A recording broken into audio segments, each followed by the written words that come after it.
Tonight on Reel to Reel, we'll learn about the first diocesan high school for girls in the United States. Walk the road to recovery with a sister of the Good Shepherd. Mike Gallagher is here with Arts Review. We'll meet a woman who turned tragedy into triumph. And Mike Bruen sings a song of praise. Hello, I'm Father Dave McAllen. And I'm Jane Rudolph. Welcome to Reel to Reel.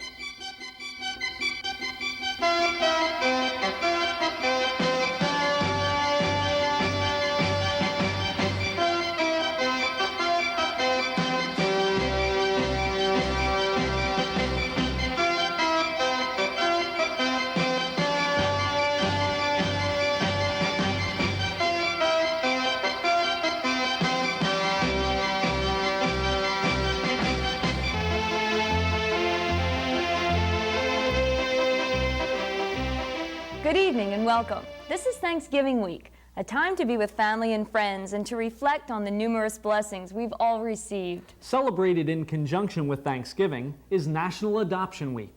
Both events call to mind for all of us with families the love shown to us throughout the year and the many things we have to be thankful for. And for those families who've adopted, how happy they are because of the joy that's been brought into their lives. As we sit down to our meal of thanks, let's take a moment to call to mind all the families yet waiting to adopt. Our first story tonight involves a hardworking religious sister, an Academy Award-winning actress, and 500,000 Americans who are annually victims of stroke.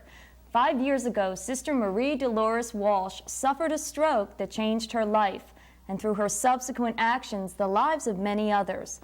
After experiencing her trauma, Sister Marie Dolores founded a support group to offer comfort, advice, and fellowship to fellow stroke victims. Because of the progress she has made, Sister Marie Dolores felt that she had much to be thankful for. And because of her efforts, many recovering stroke victims feel the same. When we think of what it means to lead a full life, we think of the ability to use our extremities, to see what's going on around us, to speak with others. But every year, about 500,000 people in this country lose one or all of these functions as a direct result of suffering a stroke. It's been 5 years since Sister Marie Dolores Walsh, a member of the Sisters of the Good Shepherd, suffered a stroke. She said she'd been talking on the telephone and suddenly became confused. She experienced no pain. She had no apparent physical problems like paralysis that characterizes stroke. But the lack of blood and/or oxygen to her brain did cause damage almost immediately to Sister Dolores' ability to speak normally. I don't know when the word started, stroke. It isn't clearly to know exactly things because I couldn't even, I couldn't say my name. I just looked at them.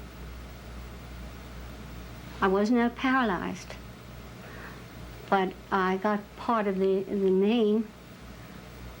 I gave a name, it was my baptismal name, but I couldn't write first. I scribbled something trying, to put something. Sister Dolores, a former treatment counselor at a school for youngsters with emotional problems, suffers from a stroke-induced speech disturbance called aphasia. A result of injury to the brain, aphasia is an interference with the comprehension and use of language. Dr. Janet Bissett, a speech pathologist at Marywood College's Communication Disorders Department, works with aphasic individuals like Sister Dolores in daily speech therapy class. Very often you will hear an aphasic person say, "I know what it is, but I just can't think of the word, but I know what it is." So they have the concept and they have the label, but they're having trouble producing the label in any given situation. Today, at age 69, Sister Dolores is still working to overcome the effects of her aphasic speech condition. She reads newspapers and watches television not only for information and recreation, but because, she says, both help her to comprehend words. But the road to recovery for Sister Dolores has been one marked with frustration at herself and others. Sometimes when people say, "Oh, you look fine," and I think that's fine. Because you're telling that, there's a lot of things that is lonely, Depression, terribly. What do I do, and how am I? Medical experts say that stroke victims often experience feelings of isolation and loneliness because they have a physical or speech impairment. Many become housebound by their self-consciousness, fears, or depression. But Sister Dolores is working to change that. She makes it a point to travel to the homes of other stroke victims to make contact, to offer encouragement, and offer stroke victims and their families membership in the Northeastern Pennsylvania Stroke Aphasia Support Group, which she founded. It started just to encourage, to say, this is what, we have difficulties. And it's not just the patient, it could be just the family or a relative who has something. It's not just simply as though this is a patient or the family, because sometimes the patient wouldn't come here, but the family would tell us that we have difficulty. It's been 11 years since 73-year-old Ed Milner suffered a devastating stroke. He spent 3 months in therapy following the stroke, relearning how to breathe and undergoing physical therapy on his impaired right arm and hand. Ed Milner was also left with severe aphasia and an inability to say little more than 3 consecutive words. Ed Milner suffered the physical trauma of stroke. His wife, Edie, has had to learn how to deal with the emotional impact that her husband's illness has had on her life. That, as well as the language barrier with her husband. It's still going on for 10.5 years that I haven't learned all of his difficulties, you know, and what he knows, what he doesn't know. I don't know what he's thinking, and I don't know if he's feeling. I don't always know if he's got any pain, because I try to ask, but I don't know if he doesn't realize what pain is. Edie and Ed Milner joined Sister Dolores' stroke support group shortly after it was formed 3 years ago. Edie has since become the group's president and works to attract other stroke victims and their families to the group. We're trying to get them to realize that life isn't finished. It's not over just because you have a stroke. And you don't need to sit in the house and twiddle your thumbs. There are things you can do on the outside, and there are activities, and there are people who are concerned, and you can have fellowship, and it does sort of take your mind off things. Almost 60% of all strokes, say medical experts, are due to arteriosclerosis, or hardening of the arteries that occurs during the aging process. Another 15% of strokes are caused by brain hemorrhages, or aneurysms. It was an aneurysm that caused the stroke which severely impaired Academy Award-winning actress Patricia Neal 20 years ago. In an appearance to show her solidarity with the work of Sister Dolores, Neal told an audience about the afflictions to her mind, body, and speech caused by a series of strokes. About 3 months after my stroke, I was judged well enough to travel and was wheeled onto a plane to England. I could then speak a few garbled words, and garbled they most certainly were. Instead of saying, "Tell me once more," I would say, "Inject me again." I could hardly walk, and when I lay in bed, my right leg kept shooting upwards toward the ceiling, and all through the day and night, I kept hearing loud, terrible, spooky noises inside my head. Neal says that with the help of her former husband and many friends, she was able to overcome her handicaps through intensive therapy and a drive to live. I'm a gutty woman, even though I was furious. Oh, I was so horrified that this had happened to me, and I was very difficult to live with, and I was everything bad. But you know, I had to make the effort. And I did, even though it took a long, long, long time, and I'm still not perfect, and I will never be perfect, because I cannot see out of the side of this eye, and I'm a little crippled on the right side of my body. But one just has to fight. You really can't let up or let go. Patricia Neal's courageous battle for recovery drew worldwide acclaim and serves as a source of hope to millions of stroke victims like Sister Dolores. But rehabilitation or treatment for most stroke victims is usually a long-term process. Say it again, please. The first time this has happened in the space program. Then I got it clear. Yeah. Success stories such as that of Patricia Neal are few, but others, including Sister Marie Dolores Walsh, are taking the road to recovery from stroke one step at a time, with hope, self-determination, and the support of family and friends. With the help of God and many lovely people, one must make one's life meaningful and happy again.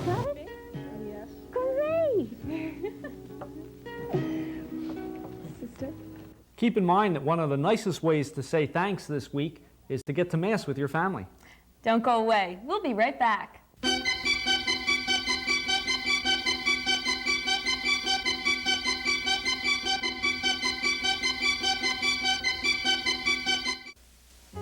At the Donahue Funeral Home, we're always gratified to hear from the families we serve.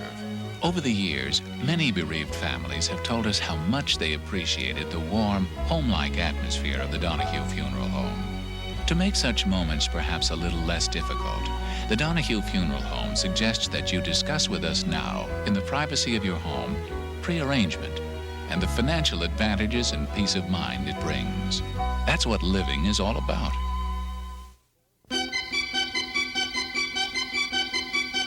Back in the early days of the silver screen, clerical and religious figures in movies were treated with a sense of reverence. Characters such as Father O'Malley in Going My Way and Sister Benedict in The Bells of St. Mary's exemplified a healthy respect by Hollywood for the religious. But as is oft said, nothing is sacred anymore, and the same is certainly true of Hollywood. Mike Gallagher is up next with some thoughts on anti-Catholicism in the cinema. Hello, I'm Mike Gallagher. Is anti-Catholicism alive and well? Well, this is a disputed question among Catholics themselves. Some liberal Catholics would insist that no, it isn't. But this might be because some liberal Catholics are so taken up with their own blasting of the church, they just don't have time to appreciate anybody else's efforts. Let's take a look at two movies. They're quite different in mood and theme, but there's one scene that's significantly alike. In it, the main character of each goes to confession while under great emotional stress. And in both cases, the priest responds to the penitent's need in a way that reflects really badly on the priesthood. Are the movies anti-Catholic? A few details. The first movie is Blake Edwards' latest comedy, That's Life. In it, Jack Lemmon plays a genius architect named Harvey, a whining hypochondriac who is miserable himself and makes everybody else miserable. A lapsed Catholic who has not gone to Mass in 30 years, Harvey at last becomes so desperate that he goes to confession. But the priest turns out to be a drunkard who imbibes in the confessional, from a flask meant for holy water, if you please. He's a clownish figure of fun, unable to help himself or anybody else. The other movie, the official story, is not American, but Argentine. The heroine is a wealthy woman whose husband is on good terms with the ruling junta. She gradually comes to realize that her 4-year-old adopted daughter, whom she loves so dearly, is most probably the child of some poor woman murdered in the wake of the military repression. Desperate for guidance, she goes to confession. As it happens, she goes to the priest who accompanied her husband when he brought home her newborn daughter 4 years before. The priest, who obviously knows the truth, sternly reprimands her for her misgivings. He tells her that she's been ungrateful to God who gave her her daughter. Now, in Blake Edwards' movie, we have a case of anti-Catholicism at its most chic, but not in the Argentine film, which incidentally won the Catholic Jury Award at the Cannes Festival. Edwards ridicules the priest and puts him in the same category as a gypsy fortune teller, whom Lemmon also consults. Both priest and fortune teller are absurd anachronisms. What's more, both stand in sharp contrast to the humane, cultured, warm, and caring doctor who figures prominently in Edwards' movie. The same sort of contrast, in other words, that we grew used to in all those MASH episodes. Yeah, the Argentine film is harsh in its judgments, but it is so because the ones who made it realized the importance of the church in forming the conscience of a nation. Our enemies are not really those who judge us harshly, but the Blake Edwards and Alan Alders of this world, those who seek to write us off with condescension and ridicule. I'm Mike Gallagher for Arts Review. Thanks, Mike. Up next, a Paulist theology student, Michael Bruen, sings about the concern and frustration he feels towards the many people who've turned a deaf ear to the Word of God. But the last verse of the song, as in many of the Psalms, speaks of hope and optimism for future generations. Well, a long time gone, there lived a man who spoke of a dream, but no one would listen, so they hung him high, and they nailed him there to die. No one would listen to what he'd come to tell them, only trying to say that I need you, I need you. Well, the times have changed, but some people still talk of dreams. We never listen, and we still hang them high. We still nail them up to die. When will we listen to what they come to tell us? Only trying to say that I need you, I need you. Yes, I need you, I need you.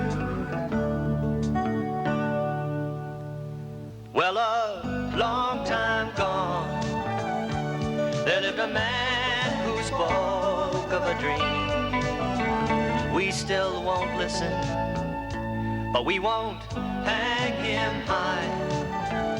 He's already won for us a new life. We need but listen to what he comes to tell us. Always trying to say that I need you, I need you. Lord, I need you, I need you.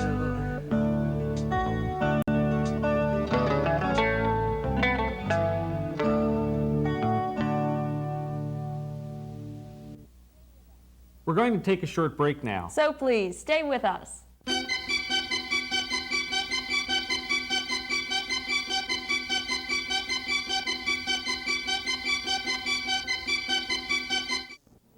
A few weeks ago, we at Reel to Reel began an appeal for your financial support. Many of you responded generously, and we wholeheartedly thank you. Because of that, we're able to continue to bring you our show every week. However, we still need and appreciate your continued support. As you know, for the past 5 seasons, we've been able to bring you this weekly show, requesting only your cards and letters in return. If you're a new viewer, or if you've enjoyed the message of Reel to Reel over these past years, we'd like to thank you for watching and invite you to participate in this venture by actively supporting the show. Today, with costs rising all around us, we need your financial support. A donation of $5, $10, $20, or whatever you can send would help ensure the continued presence of this program. Send your contributions to Reel, 222 North 17th Street, room 907, Philadelphia, PA 19103, and thank you for your help. Stage comes right out into the audience. There's not a bad seat in the house. The acting is top-notch.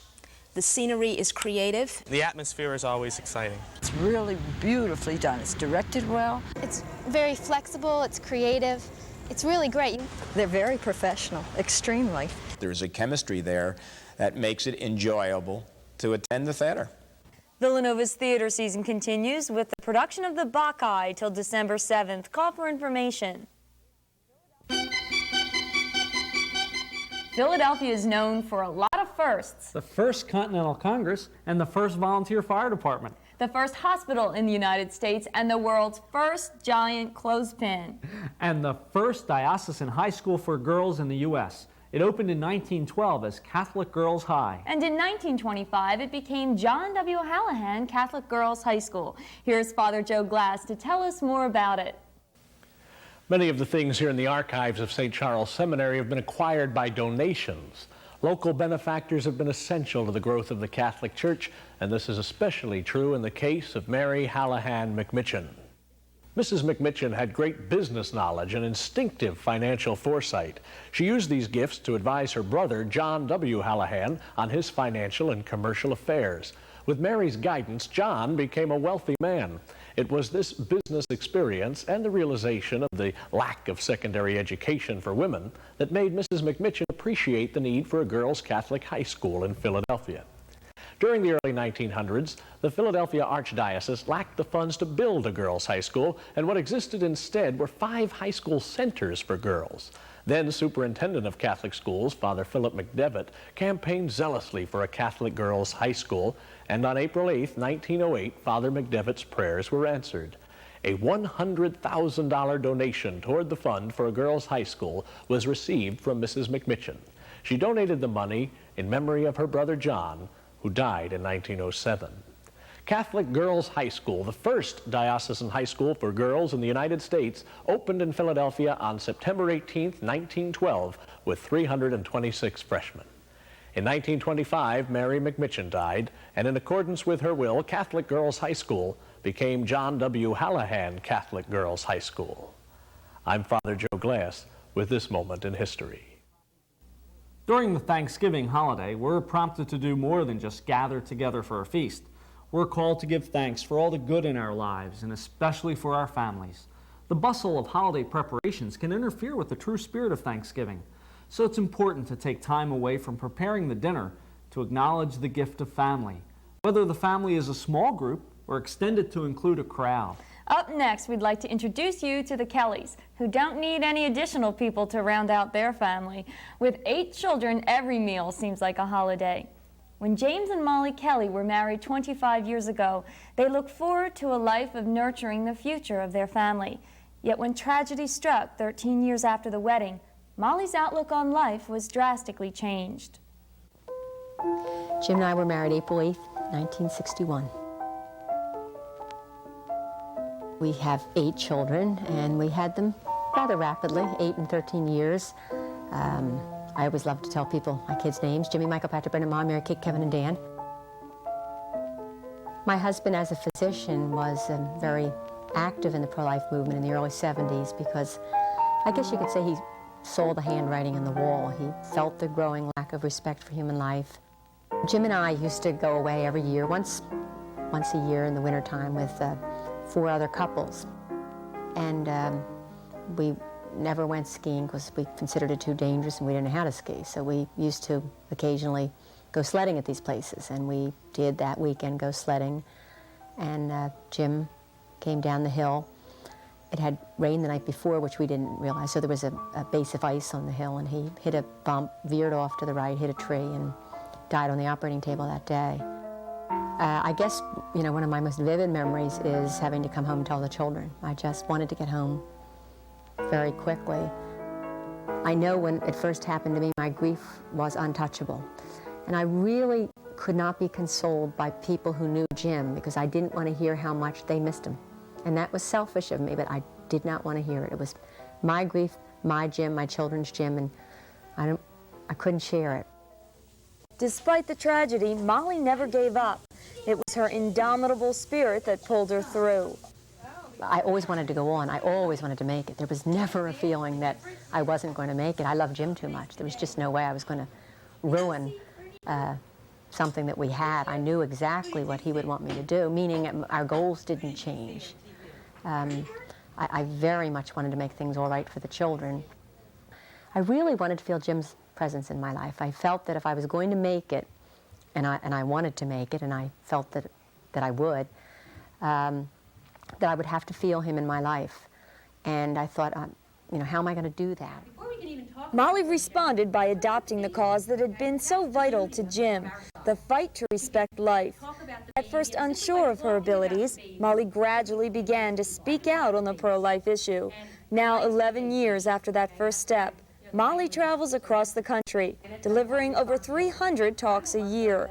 As executive director of Pennsylvanians for Human Life, Molly has a special rapport with teenagers. She focuses on the subjects of pro-life and chastity with high school students, such as these students from Cardinal O'Hara in Springfield, Pennsylvania. What if the skin over a woman's abdomen were transparent? What if she could watch her baby grow? Okay? What if I came in to you and said, oh, I'm so excited, nobody knows it yet, but I just got to tell you I'm pregnant. Do you want to see my kid? Would that cut down on the number of abortions?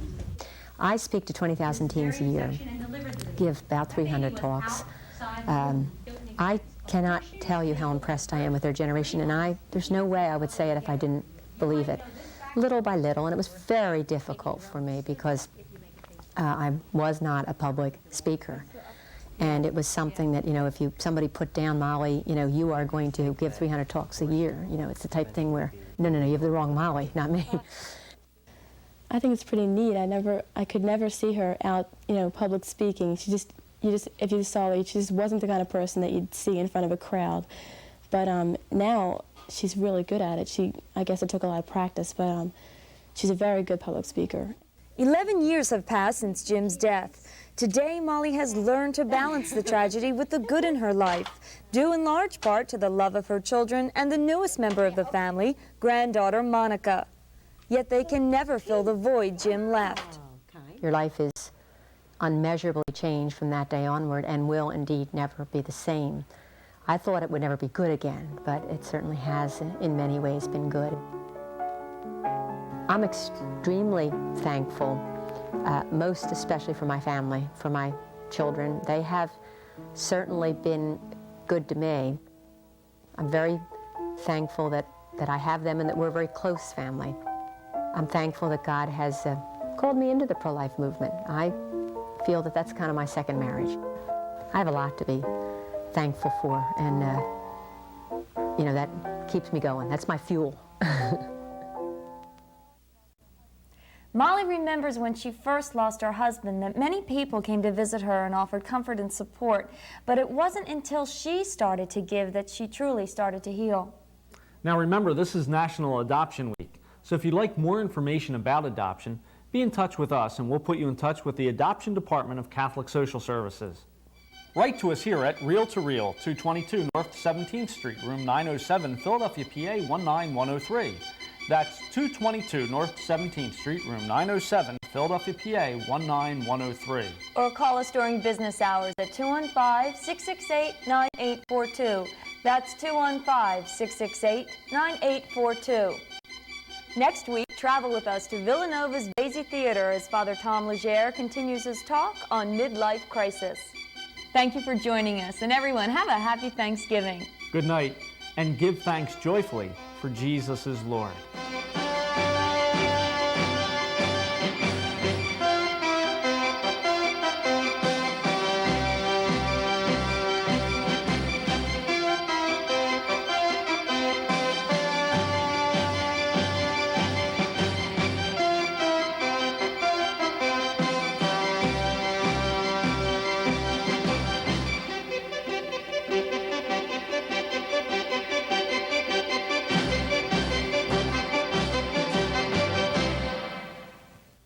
Travel arrangements for Reel to Reel by Atkinson and Mullen Travel of Media, PA.